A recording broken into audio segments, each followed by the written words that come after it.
അപ്പോൾ ഇന്ന് ഞങ്ങൾ കുറച്ച് കണ്ണിമാങ്ങ പറിച്ച് ഉപ്പിലിടാനായിട്ട് പോവുകയാണ്. അപ്പോൾ ഇതാ കണ്ണിമാങ്ങ ഇവിടെ പറിച്ചുകൊണ്ടിരിക്കുകയാണ് കേട്ടോ. നമ്മുടെ വീടിൻ്റെ അടുത്ത് തന്നെയാണ്, റോഡ് സൈഡിലായിട്ടാണ് കേട്ടോ മരം ഉള്ളത്. അപ്പോൾ ഇതാ നമ്മൾ കുറേ നാളായിട്ട് പറിക്കണം എന്ന് വിചാരിച്ചിരിക്കുന്നു. തിരക്കുകളൊക്കെ കാരണം കുറച്ച് വൈകിപ്പോയി, കുറച്ചൊന്ന് വലുതായി പോയി കേട്ടോ മാങ്ങ.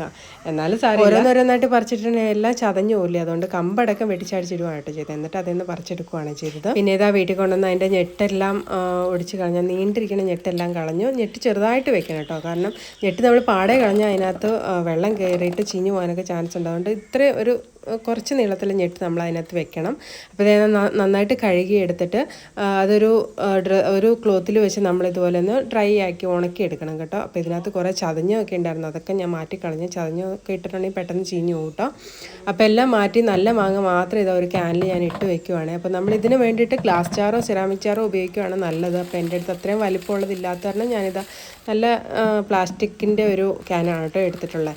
അപ്പോൾ അതിനകത്ത് കുറച്ച് മാങ്ങയും കുറച്ച് ഉപ്പ്, കുറച്ച് മാങ്ങ കുറച്ച് ഉപ്പ്, അതുപോലെ ഉപ്പ് നന്നായിട്ട് നമ്മൾ ഇട്ട് കൊടുക്കണേ.